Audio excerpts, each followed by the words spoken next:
noon on the dot, so we will go ahead and kick things off. Hello, everyone, and welcome to the American Family Insurance DreamBank, where we believe in the transformative power of dreams. My name is Andy Frisky. I am a senior coordinator here at DreamBank, and on behalf of our entire team, thank you so much for taking time out of your day to join us here.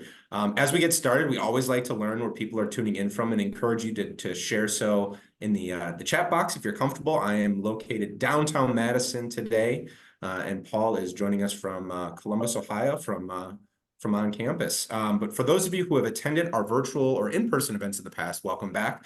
And for those of you who are joining us for the first time, I'd love to take a few moments and introduce you to DreamBank. So here at American Family Insurance, we believe that communities are stronger and the future is brighter when people are actively pursuing their dreams. And that's why DreamBank was created just over 11 years ago. It's an inspirational and community destination and virtual experience that is dedicated to dreamers everywhere. Our offerings are designed to help you celebrate the dream journey, to overcome obstacles, and to stay motivated. As we go about this presentation here today, I will go ahead and pop some pertinent links in the chat just so you can learn a little bit more about DreamBank, our offerings that we have, and the work that we do. But I would like to go ahead and introduce our featured speaker today, Paul Reeder. So Paul is the Executive Director of the Center of Innovation Strategies at The Ohio State University. Today, he will be speaking on Entrepreneur's Toolkit, Essentials for Starting Your Own Business. So without further ado, I'm going to go ahead and kick it over to Paul. Paul, go ahead and take it away. Good afternoon. Thank you so much for inviting me to be part of this discussion. And I want this to absolutely be a discussion. There's no reason for you to sit for the next hour and listen to me yap along. So, but I am going to move along at a pretty quick pace. So please put any questions that you have in the chat. I'll make sure that we've set aside time at the end that we'll have those discussions. And I want this to absolutely be a practical process. So if you have a question or if you say, hey, I think differently about that, please put that in the chat because I want this to be a useful hour of your time as well. And maybe most importantly, I want those of you who've come today who are thinking about having a business to walk away with some courage and say, okay, I think I have a few tools in the tool chest now, and I'm going to use this encouragement to really jump out and get something started. So with that, I'm going to start my screen. We'll talk through this today.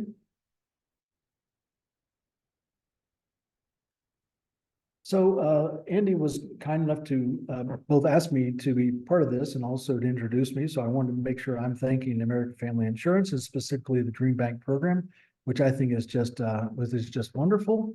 And so I'm again hopeful that in this process that we can give you those tools that fit into that toolkit for you. As he mentioned, I'm the executive director of the Center for Innovation Strategy at Ohio State University. However, I've come here late in my career. Because I've already started a number of companies. And so I want to start with that you get an idea of here's, I think, 6 of the different companies that I've started before I came to Ohio State, because it was not my goal to work in the academy. It was my goal to start companies.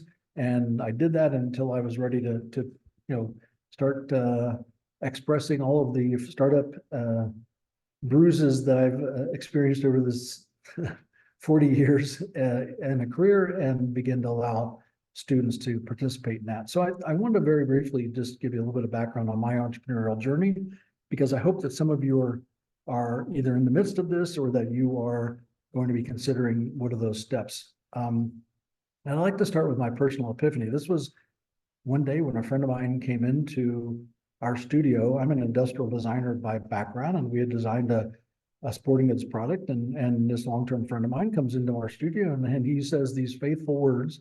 He says, yeah, I'd buy one. I think that when Bill told me that, I took that as a very innocent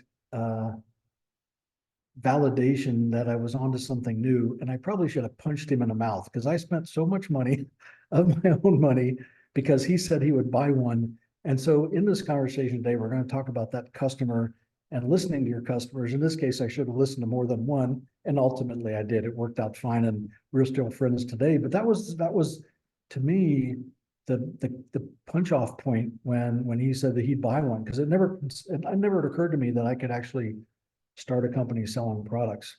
I think there was another pivotal point when I decided to start spending my own money. And this is a really important point for anybody considering starting a business. And that is, you are going to move from a position of I'm making money, I have a bank account, to now I'm going to spend my own money. And that is a big step to start taking. When you begin to start writing checks, that is an entrepreneurial step that you have to really be cautious of before you take that first step. But I also think it's really important to establish this notion today, that I don't have an MBA and I don't have a business degree. So please do not make that a stall point for you. Oh, I'm afraid of business. I don't like talking about money. I've never had a business before. That doesn't matter. I mean, you have to have an interest and a passion and an understanding of how to solve problems. So don't let a lack of a particular educational background or specifically an MBA be the reason why you have not done that. Most importantly, and this is what I hope that a few of you can go away from this hour, having this reason to believe and that confidence to commit. That's what you really have to do, is you have to decide that I'm going to truly jump in, with both feet, and we're going to start this. I also want to make this point as an example of the 24 or 25 patents that I own, that patents are not an indicator of business success. So if you believe that there is some value to patenting an idea or a product that you have, that's fine, but don't do it because you believe that you're going to be able to go on Shark Tank and make $1 million. Recognize the value of patents, which can be another conversation maybe we'll have next year. But just owning a patent does not directly mean that, okay, we're going to be successful with this process. So one of the things that I always like you to think about, and so this is maybe part of the first items I want you to write down, is if you dream about having your own business, what is it that you dream about? Is it being a founder? Is it being able to go to a party and say, yeah, I'm an entrepreneur? Do you want to change the world? Do you want to make money? Do you want to be the boss? Like, I really want all of you to understand what your motivation is truly and honestly. Like, I hear a lot of founders who come to me and they have the wrong motivation, because I'm going to tell you that making money is not going to be something that's going to happen immediately, and you better be willing to understand that and make commitments of your home, of your savings account, of your parents' money if you're young. So really understand that first segment, which is, what is it that I want to do? Do I want to change the world? Do I want to solve people's problems? But if you have that motivation, that is going to be a great place for you to always use to check your system. Okay, so these are generally the 5 things that I want to touch on today. So conducting market research, and that's a little bit of a misnomer. I think people think of market research as, oh, I'm going to go, hire a firm and we're going to, look at every aspect of the market. That's great if you can afford to do that. But when we talk about market research, we're also going to be talking about understanding who your customer really is, and then having those conversations through this next step, which is validating your idea. We'll talk in detail about how I want you to go about that process and what the motivation should be for that. Then we're going to talk about creating a business plan, and really, more importantly, my thoughts on the value of a business plan, because I think too oftentimes we get lost in following guidelines, and I hope this is not one of them, that says, yes, I need to create a business plan that you never look at again. So we're going to talk about that as a living document. And then we're going to talk a bit about finances, both from 2 directions. One is how would we fund startups, and the second being, how do I really understand if I'm making any money and when I'm going to make money, and can I simulate a run out of that money so I know when I'm either going to be broke or when I'm going to break even. And then the last thing we're going to talk about is protecting yourself legally. And we're going to separate that a bit from the patent conversation I just had, but I do want you to understand sort of that model of how do you protect yourself. So let's talk about the first thing. This market research concept, I love the idea of looking at problems as opportunities. And in putting this deck together, I really want us to look at this overarching picture in the background of these women dressed nicely out in the pouring rain and having two umbrellas amongst the five of them, right? And so, and then the little picture, if you can see, is actually a concept idea of a two-person umbrella, which I think is sort of funny and a good fit. But I think what we're looking at is this idea of market research starts with finding where those problems exist. So find where those user pain points are. And I don't mean, of course, pain points in a physical sense, pain points in where is it that people get stalled? Where are they unhappy? When are problems created, like being out in the rain and not having an umbrella? I mean, as simple and small as that problem is, that's a problem that a whole lot of people have. So I will trade off a common problem or a common pain point if I see a massive market for that. So I want you to really understand where those user pain points, because those pain points can in fact be the best opportunities to start a new business. The other thing that I want to point out is that never overlook something that looks like a very simple problem. And you're saying, why hasn't anybody solved this yet? Well, you know what? Maybe they just haven't found the problem and they don't see it the way you see it. So I want you to not believe that somebody else is going to do that. Like, this is why you should go out there and really try it. The second point there is to be curious, because I think that curiosity is where all of this starts. Just that wondering, why is it that they went out and the chance of rain and now they're going to stand out there in the rain? I mean, be curious about why people are doing things. Because if you start to have that process of being curious, then you're going to be building towards what is the root problem that I think we're talking about in the next one. And then the last one is divorce yourself of your own agenda. And I have to explain this a little bit. I think oftentimes people are motivated to start a business based on a problem that they have. And not that that's not insignificant if it's a problem that you have, but what you can't do is make your business all about solving your problem, because that's your agenda. And you have to really take this up a level where you are solving a problem for a larger group of people. Otherwise, you're just, go out and make your own umbrella and you'll be fine. But I want you to think about moving away from solving your own problem to beginning to solve a problem for a number of people, because that's going to be how you, in fact, start that business. So those of you who've I see a couple names on the roll today who've taken classes I've talked about, and you'll have seen this before. Fall in love with the problem, not the solution. That's one of my favorite statements for early stage founders. Is it's very easy to find a solution to some problem that you might have and say, oh, I've figured this out. And so if I figured it out, a lot of other people will love it. Well, what starts to happen with that is that you lose perspective, because you fall in love with your solution. I love my solution. I'm going to protect my solution. My solution is going to be the best solution ever. My. Well, you know what? That's the best way to lose money, because you're going to be going down a path to solve a problem for an audience of one with a data point of one. And what you're really doing is moving further and further away from where the problem really lies. So using the process of asking why, fantastic question, as simple as it is, why? Where's the root? Where's the root of the problem that I'm having? I like to use this analogy specifically because we're right around lunchtime. You might say, boy, I am, I'm really hungry right now. And you could say, oh, okay, there's the problem. The problem is that I'm hungry at 1 o'clock. Well, you know what? That in fact might be the trailing indicator of where the actual problem lies. Could be that you didn't eat breakfast. Could be that you ate the wrong thing for breakfast. Could be that you were sick the day before and you just, are hungry. But until you ask why, and ask why again, Toyota will say that you should ask why 5 times, right? I'm not sure that you need to be that rigid, but I do like the idea of asking why, because what you begin to do is get to that root problem.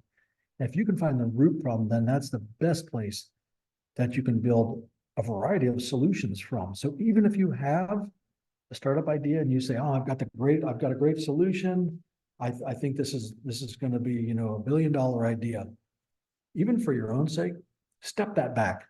Understand the problem. Ask why it's a problem. Ask why other people haven't solved that problem. Ask why, is that a problem that other people don't even care about? But if you ask why, that will give you the best opportunity to lay the right foundation for your startup.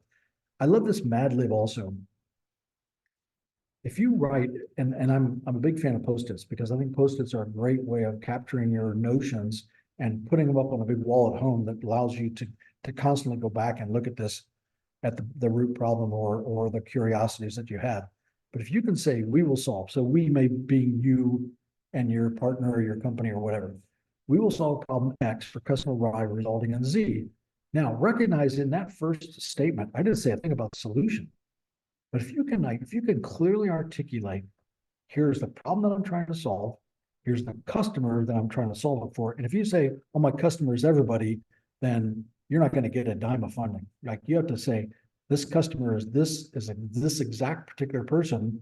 Now that could be a composite of a very large segment of the population. But if you have to be able to say, I'm solving this problem for that customer, resulting in what that is. Now, not the solution, but you say, okay, so let's go back to the picture of the people in the rain.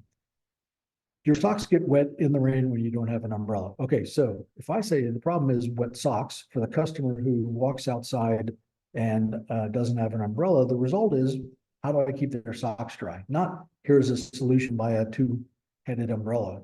So being very simple about your statements. I'm solving the problem of wet socks for this customer who lives in cities that rain a lot, and the result being that they have dry socks. That is as simple as that first Mad Lib needs to be, because you're really trying to keep very true to just what is that root problem that you're trying to solve. So as we begin to go through this, what we're also supporting is this process that I like, that we call the double diamond. And the reason it's a double diamond is because you're going to go from, on that left-hand side of the slide, being curious about problems, identifying problem and opportunity, clearly articulating those particular user pain points. And at that point, you're at the widest part of that first diamond. So you are diverging on your thought process to truly lay a foundation of information that you can go back to refer to. But then you start saying, what is my problem statement? So now I'm gonna converge again. What's my problem statement? And how do I go through customer validation? That's really the first half of this process. So that's the first half of the double diamond. The second half is, okay, now I'm going to start to brainstorm or create an ideation process, idea creation, that's the word ideation, around what the solution might be. And so now we're back to diverging. We're saying, based on my knowledge of this problem, I want to be able to brainstorm a number of different potential solutions. And every step along the way, I'm going to do customer validation. Because if you remember, we've already started to talk about who your customer is at that point. Now I want to do validation. Now I want to talk to them about it. I want to throw the solution out to get a response from them. And I also want to begin to create that business model. And when I say business model, as pure and simple, where do I make money? Is this a subscription service? Do I make money at the beginning? Do I make money when I solve the problem? You have to start understanding where it is that I'm making money. And that's the point in the second diamond when you again begin to, you've done enough divergent thinking, and I want us to have you start converging on, okay, what is the strategy and how am I going to execute this to make sure that I can actually create a business with this? So don't be intimidated at all by this idea of double diamond. I want you to think about just purely the notion of, I am diverging my thinking to a point of which I think I've created enough ideas that now I want to focus in on that problem statement, and then I want to brainstorm ideas on a wide platform, and then I want to be able to converge that to a strategy and execution plan. Those of you who might work in business development or new product development for larger organizations, this plan works exactly the same for you. So I'm not proposing anything that large companies aren't already doing, but it isn't an excuse why you shouldn't be diligent about doing this with your own startup. I think you'll hear a lot of people talk about failing fast and you know, you have to try thousands of ideas. I think that there's a diminishing return when you're a single founder, but I'm not saying that you shouldn't be diligent about the process that you go through. So we talk about customers and the importance of customer segments, and I think this is a really important segment of that early stage that I want you to think about. And so there's a couple of things I'm showing on this page. One is that this profile of Tommy Technology. These are called building personas. And I really am a huge fan of building personas. And they can take two approaches. And so what you're really doing is just creating a profile of a potential customer. And one of the things I want you to be thinking about is that do you want you want this customer to be aspirational. You want to conceive of those customers as owners of the problem that you're trying to solve, as well as somebody who you can, in a repeated fashion, find and get to and sell the solution to. And the more you understand about their holistic life, the better. So you can't just say, well, Tommy Technology is looking for a new app that allows him to find restaurants serving pizza tonight. Well, that's great, but I want to come back to this question: why? Why pizza? Why tonight? Why is he thinking he's going to use an app? Why does he use word of mouth?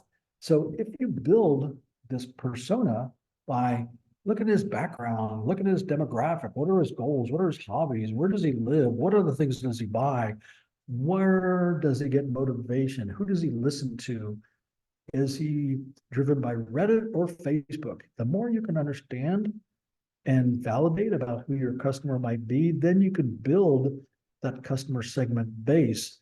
And the other critical point here is that you don't have to have one, you can have 4 or 5. I mean, that's the neatest thing about companies like Wendy's. And I would think, and Andy, you could probably answer this question. I believe that American Family Insurance probably has a series of these personas because they understand different products are available and should be more focused on different customer segments. So this is a great way to really understand who that segment is. And then you can go further and say, how many of them do I believe there are in the city? How many are in the state? How many of those customers are represented across the United States or on a global basis? And you could begin to use those numbers later when we start talking about the financial profiling, having that understanding of that segmented customer.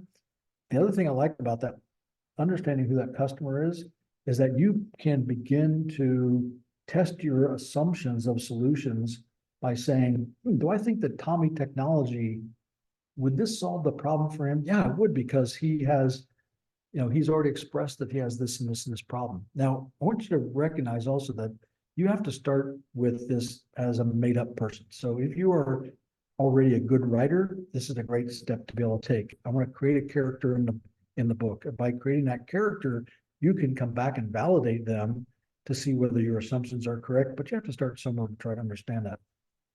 And I think the key point when you really start thinking about customers too is that a customer or a user may be different. So that really relates to anytime that you have a third-party pay like Verizon and your phone, that the person who buys the phone may be different than the person who uses the phone.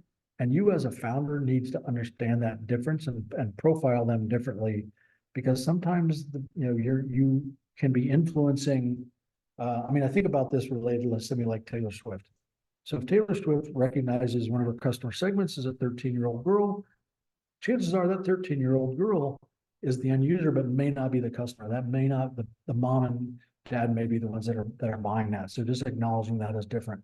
And my point about multiples, you should absolutely have multiple different users as long as they're very targeted. Where this gets to be a problem is that if you try to mash all those customers into one person, then you're going to end up with a mediocre product, and nobody's going to care about a mediocre product. If you say that app will do everything for everybody, then you will do nothing for no one, because that is not specific enough. And in the noisy world today, you have to be very, very specific about who that customer is, and then asking, why are they a customer? Why do I think they're the customer? Are they willing to pay for this solution for me to solve that problem? Will they be paying for hydrophobic socks because they never want to have wet feet again? Maybe so. But until you understand who they are and understand their problem, and then you have to start to understand what's your value to them. This is where that monetization model becomes very interesting, because you may assume when you create this customer and understand what their problem is, that where they would pay the most for that solution. And I think that's a fallacy. I mean, this is where you're going to have to go do some interviewing, and you're going to start asking those questions. Have you had this problem? Is this a problem that has caused you to have, other things as pain points in your life? Are you willing to have that problem solved? Are you willing to pay for that problem? Where along that process that this problem occurs in your life are you willing to pay more? I mean, I think about this in terms of something, again, as simple. I believe that when you look at those 5 young women who were out in the rainstorm, at what point would they be most likely to pay more? Is it when they're being rained on and their clothes are being ruined, or is it before they go? Or is it, at what point in that journey of getting soaking wet is the highest point of your value to them? And you're never going to know that until you start asking them. And the funny thing about this is that customers are actually very easy to get to. You know where you can find them. There's so much access on social media. There's so many opportunities on Facebook groups that are very, very specific. And I mentioned Reddit. Reddit is a great way to find super users, and people are willing to talk. If you ask them quite sincerely about a problem that they've acknowledged that they've had, they are willing to talk to you, and they're going to tell you. If you ask them and then you be quiet, they will tell you all sorts of very interesting things about problems that you could solve. And you have to be very good about collecting and analyzing that data. So when you go to do customers, make sure it's the right customer first. And as you talk to them, you want to really move this to be a conversational interview. Like, I think it's completely acceptable to have a list of general questions that you would like to try to get to, depending on how the conversation goes. But I really instruct founders to, once you begin to have a good conversation at a personal level with someone, let it go where it goes, because you're going to find out more detail about their life, about whether they validate themselves as one of your consumer segments that you targeted in their persona. And they're going to tell you detail that the only people you're going to hear that from are people who have actually experienced that problem. And in that process, you begin to develop this MVP. You'll hear that a lot. People will talk about the minimally viable product. This is where you have to exercise some of your own restraint. I can solve this problem and it'll have 10,000 features, and you'll gamify those features by unlocking. Well, that's great, because it's so complicated that no one will ever engage it. So really think about this. What is the minimally viable product that will allow you to put an idea? When I say product, it could be an application, it could be a service, it could be a physical product. I'm going to categorize product as any of those elements that would be part of your business. If you really focus on that minimally viable product, then you begin to validate and ask customers what they think about that. That'll be a much better model, because you may not have to create a whole bunch of features. You may be able to just purely create something as simple as Instagram, right? Instagram, if you look at it, is not a complicated product that, I don't know how many, 3 billion people get on every day. And they are very specific about not making it too complicated, because when you begin to really move past minimal viable product, you begin to lose customers. So this is the challenging slide, right? We start talking about the business plan. And so I think there's some important components, and this is where I really am moving into my opinion based on 40 years of doing startups. That will differ. Somebody who wants to look at your business plan from a banking and investment standpoint might want to have something that is more detailed. What I believe is that you should create a business plan as truly a living, working document. Because if you create a 50-page business plan, you're never going to go back and read it yourself.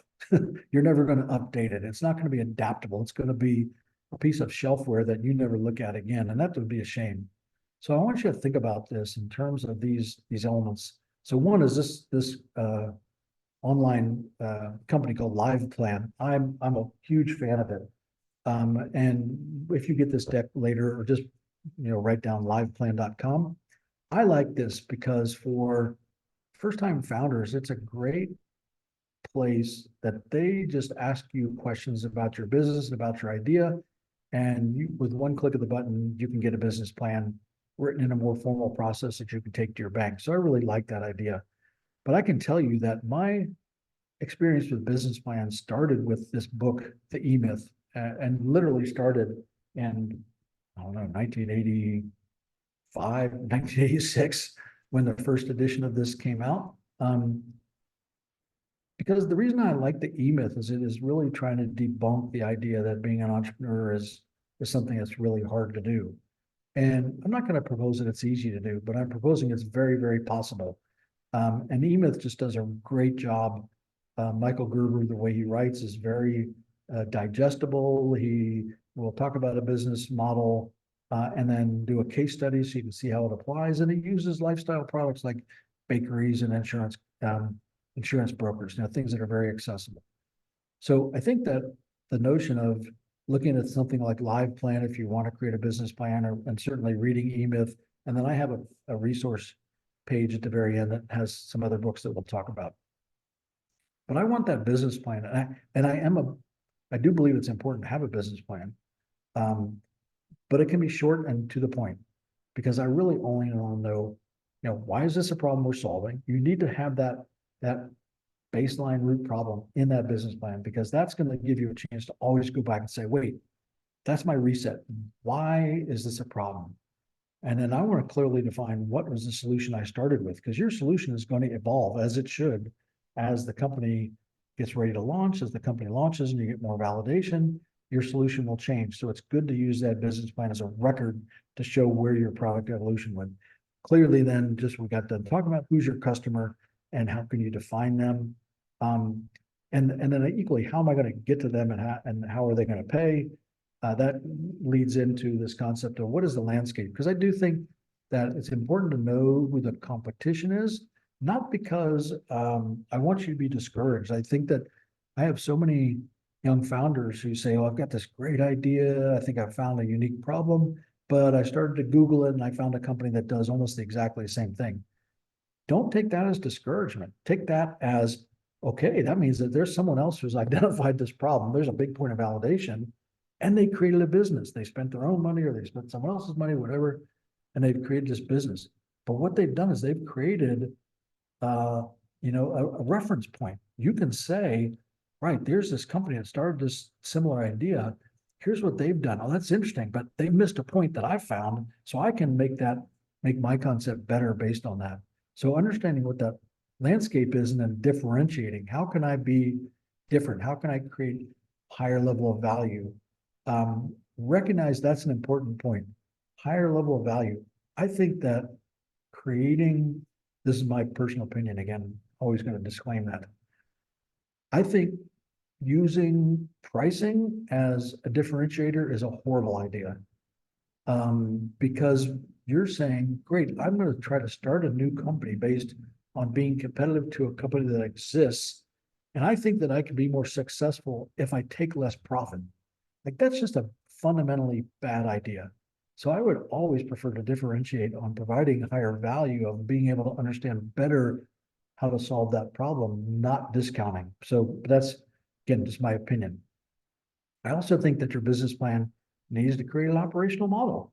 What is it that I'm doing? When do I do it? When do I deliver it? Do I have to use a store? Do I have to use the Apple Store to launch the app? Am I creating a physical location for my business? What is the operational model that I have to follow?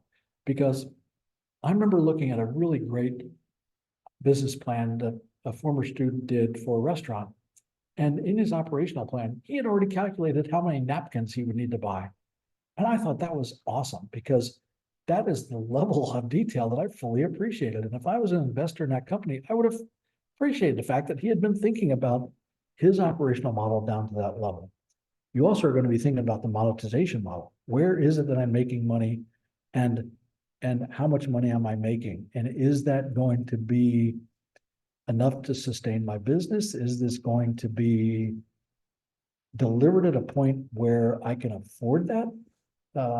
So for example, if you have a service business, if I believe that I'm going to make my ask of money with an invoice when my services are done, you better be prepared to have enough cash to get you to the point of completing the project. Or if you're a painting contractor, you have to say, how am I going to manage a monetization model that includes going out and buying $2,000 worth of paint at the paint store on my own company Visa before I even ask the customer to do that. So I want you to really think about what that monetization model is. And then the last two things you're going to think about on this slide is the funding required to launch. I think that too often times, particularly in a bootstrapping self-funded model, we aren't thinking about what it's really going to take financially to get to a launch point. You're thinking about, I need money for next week. I need money to buy this first piece of inventory. I need money to be able to lease a space.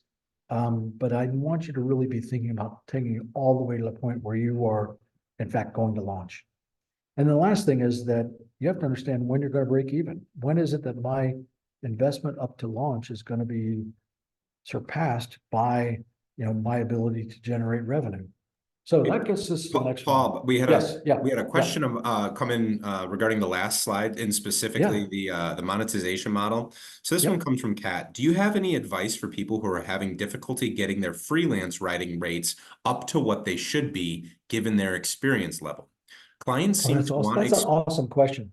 Yeah, that's an awesome question. experience, but not Yeah. willing to pay competitively. The journalism So industry is very competitive at the best of times, and pay seems to be decreasing at some outlets. yeah, absolutely. And this is a a really, really common problem. I would also encourage you to, my email will be on the last slide. Email me because I have a whole slide that's like this one I'm showing now that's based on service business. And so I think that's a very interesting question because I think that you will always find clients, potential clients, prospects, and I put writing in the same category as photography or graphic design or branding or market research, any service. And this is going to sound maybe harsh, but I want you to think about that. If you are consistently running into prospects that aren't willing to pay you for what you think is worthwhile for you to make a living, they're the wrong prospects. Like, keep looking for people who really value what you have. And the interesting thing that I find nowadays is that, particularly someone who's young and into the industry, experience does not mean that you purely have had years put in doing that. Your experience is you may know way more than and be able to provide a much better product than an experienced experience from the standpoint of time writer, because you have a different perspective, your ability to research, your ability to multitask. Particularly if you're a young millennial or you're a Gen Z, your approach is going to be much different. So understand why you're different, not just, oh, I don't have as much chronological experience, and make sure that you're not going to lose money in that process. So please, if you want to send me an email, with my email being on the last slide, I'd love to have that conversation, because this is always a challenge of undervaluing your work because you are approaching a customer base who isn't willing to pay you. Let them go squeeze money out of someone else. Know your own value and make sure that you're trying to gain that the whole time. So I want to be conscious of our time.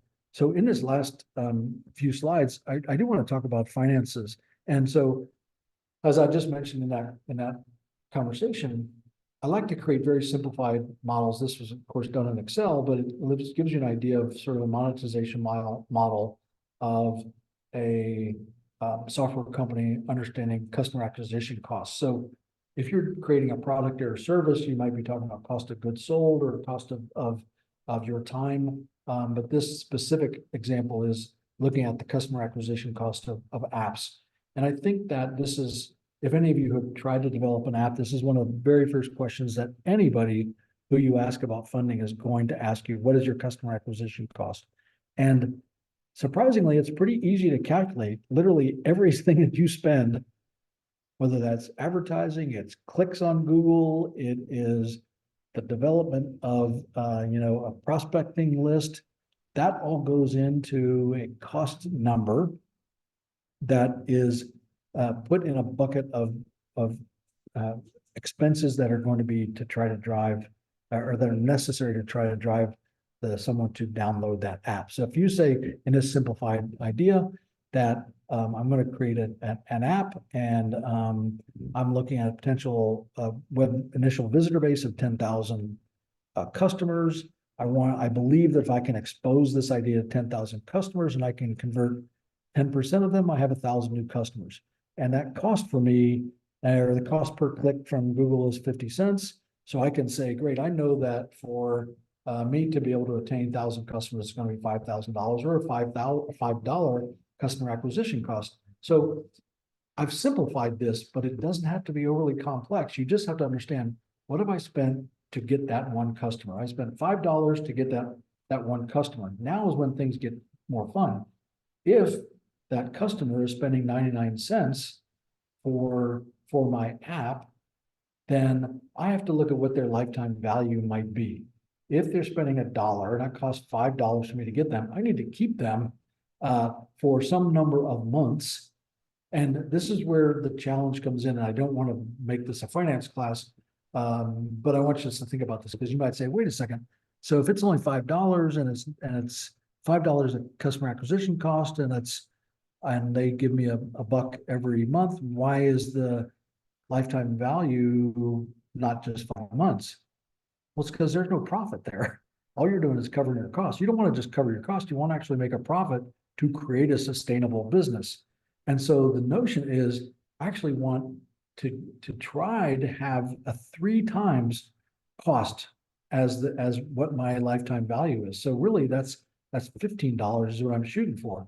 So in order to take a $5 customer acquisition cost at 99 cents a month, I need to have that customer stay with me for 15 months to really get to a point where I'm at, now this is calculated out as a 2.97 multiple, but I want a 3x multiple.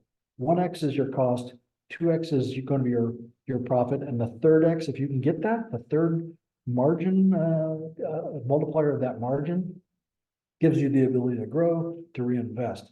And so I won't go into the detail on the last 3 points, but the point is that you want to always try to maintain this 3 to 1 or this 3x multiple. If you start making more money, then you need to go spend more money on marketing and try to attract more customers. So again, I would love to have these conversations offline if anybody wants to talk about this in more detail. I have other ones, but I want to make the point at the bottom of the financial performer or a simulation. I love the idea that if I can understand what my cost to launch would be, and I think this is actually the next slide, if I understand what my launch cost is, and I understand at some point I'm going to start making revenue from the time that I launch, and at some point those are going to cross, so meaning that the profit that I'm making from my new company is going to move past what my launch cost was, ideally.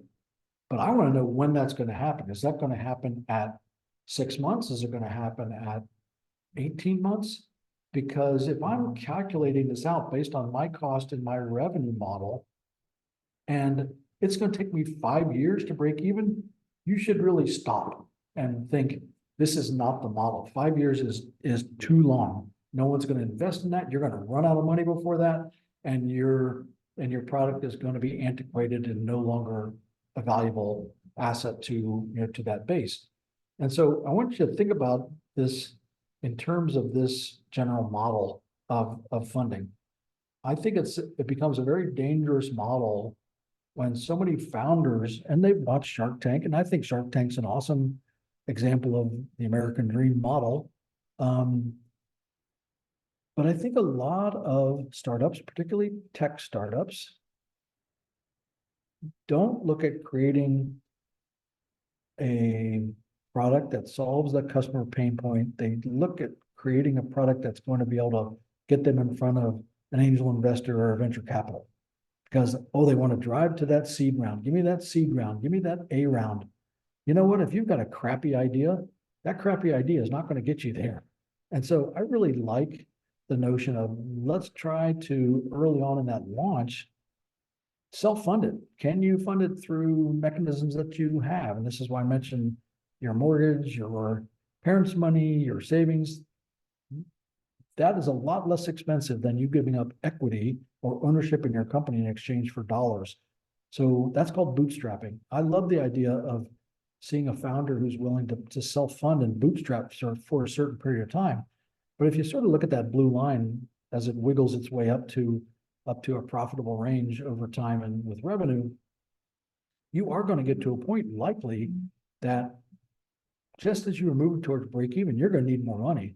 And so there are mechanisms for raising family and friend money. And the best thing about family and friends is it doesn't have the same restrictions that you might with an angel investor, and absolutely not the same restrictions with venture capital money.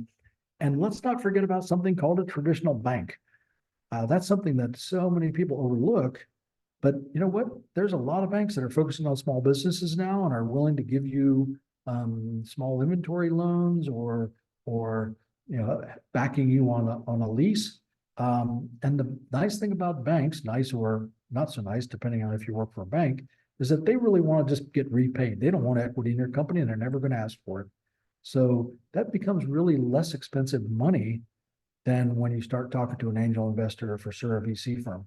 And then there's also the SBA, Small Business Administration is out there to try to help give you money. And so don't overlook those simple processes as you begin to profit in looking at funding your company through those processes. And then as you really begin to move past that launch point, you have a story that you could talk to an angel investor. Angel investor typically is someone who knows the industry that you're in. They're a private investor. They aren't going to be an institutional investor where they're worried about the limited partnerships money. They're going to be investing their own money. The best thing about an angel investor is that they can be with you because they can both be an advisor, they can be a supplement to your network to introduce you to other people who could help you.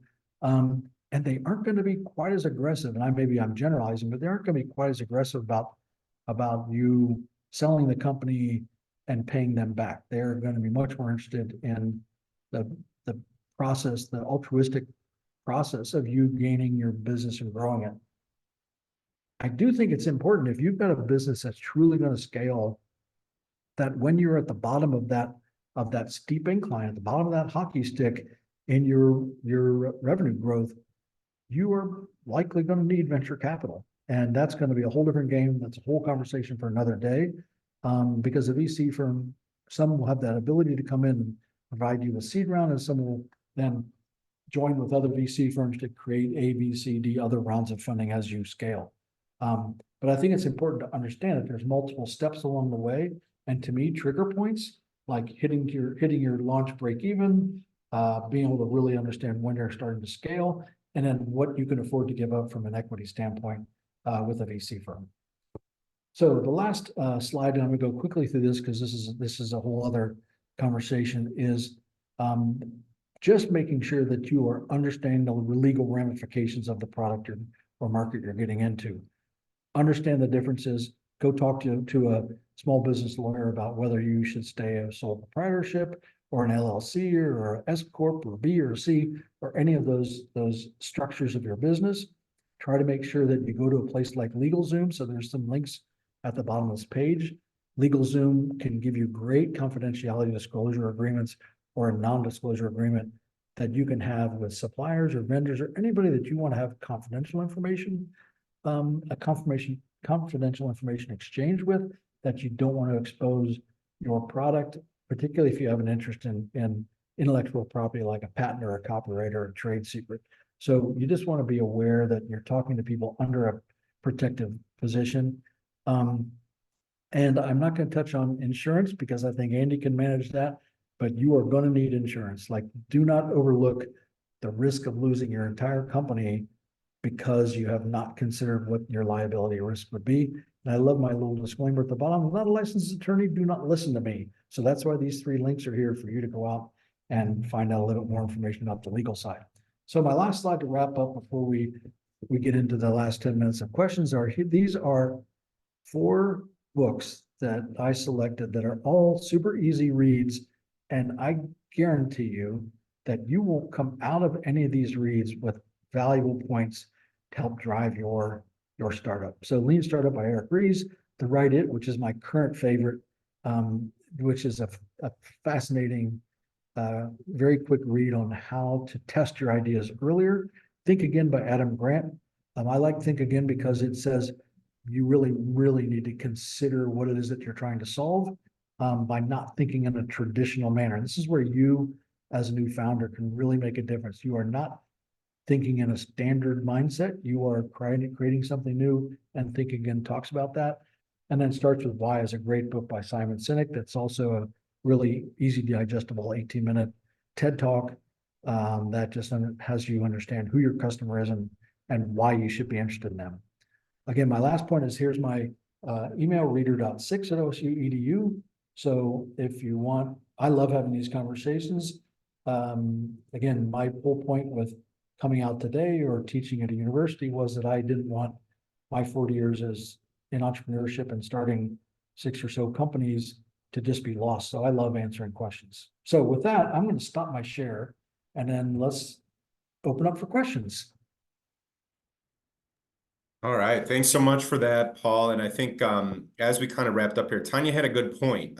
So if you are still working for an employer, there might be legal assistance with your benefits, whether it be an employee assistance program. I know that American Family Insurance offers something like that. Yep. So it might be a good resource to check out. This next question I comes in love from that. Also, Andy, think about, there's a lot of organizations like that. First, you also want to check and make sure that your startup isn't in conflict with an HR position. Yes. You don't want to get yourself fired over it.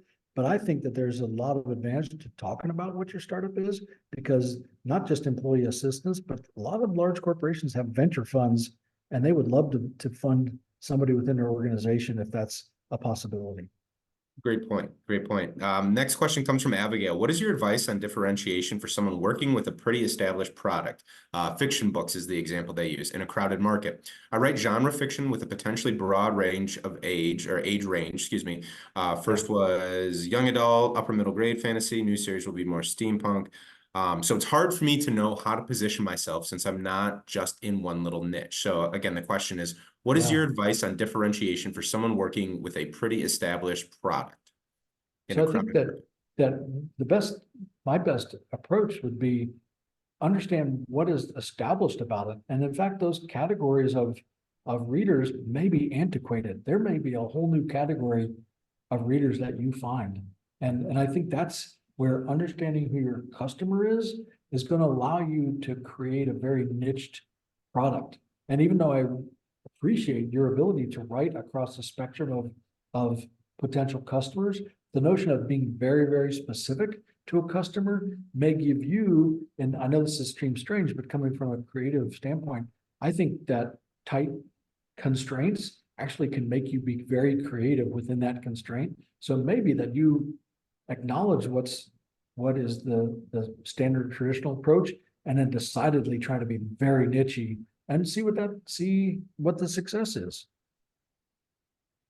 Next question comes from Ryan. This is more of a comment. $1 Million Weekend by Noah Sagan just recently came out as well. So I think he's referencing a book.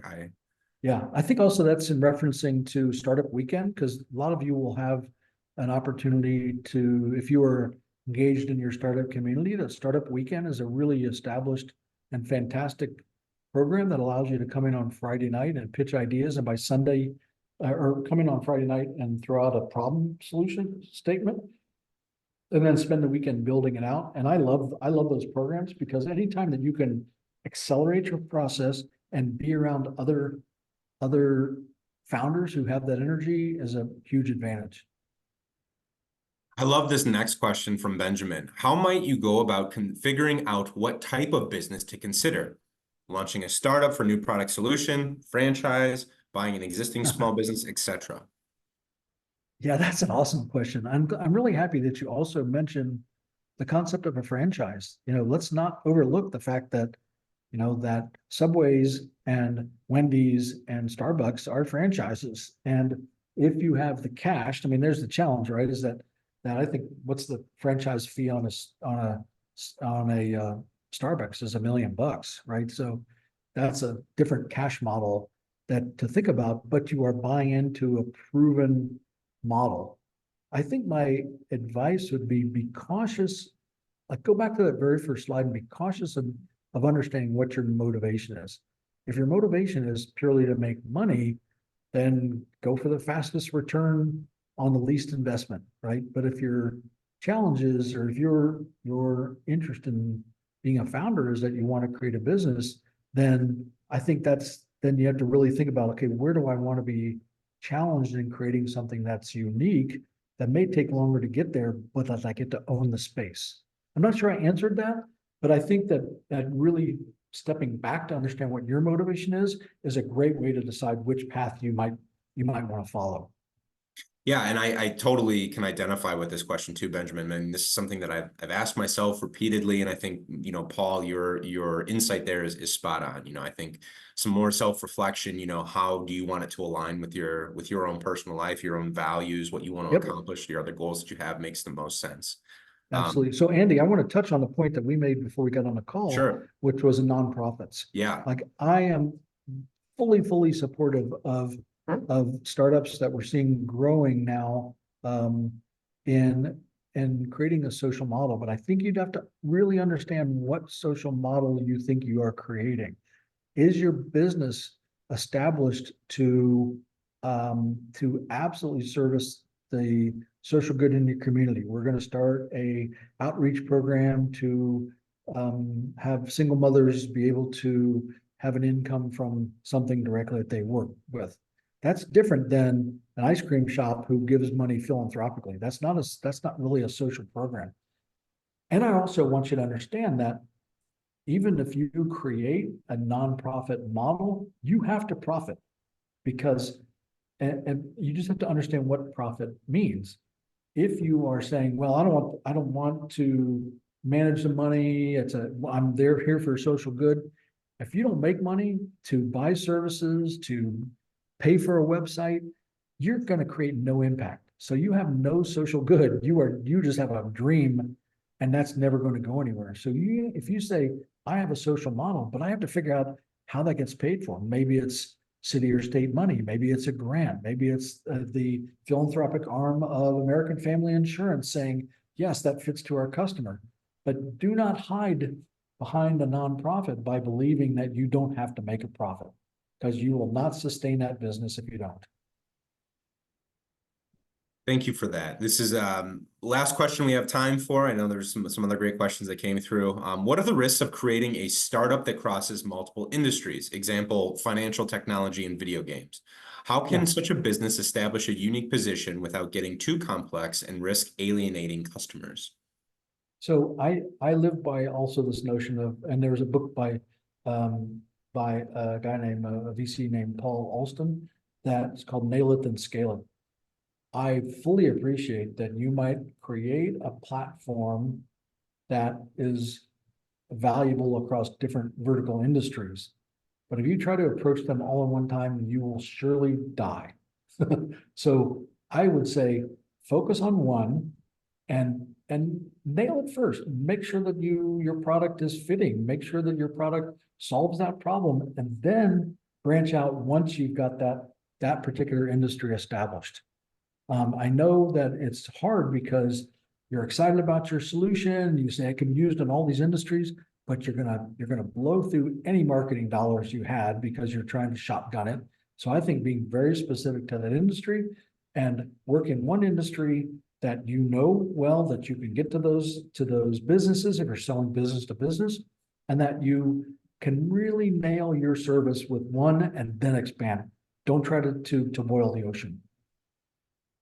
Thanks for that, Paul. I think a good place to wrap up there. I want to thank you all for taking the time out of your day to join us here. Thank you, Paul, again, for putting together such a wonderful presentation. Here at DreamBank, we are a community that is built up of fellow fearless dreamers. So we always like to ask our presenters, what's one piece of advice you have for someone who is actively pursuing a dream? But don't let other people who are not dreamers persuade you from doing it. It's so easy for other people to say, you're never going to start a business. You're just a dreamer. Yeah, you know what? Fine. If you want to stay in your world, do that. But, don't let other people discourage you. Take it the path you want to take it. The journey along that, regardless of whether it's financially sustainable, is an incredible amount of fun and very personally satisfying. So just go do it. Don't let any people tell you you can't. I love it. Thanks for that, Paul. Thank you all again. We will go ahead and cap it there, and we will see you all next time. Take care.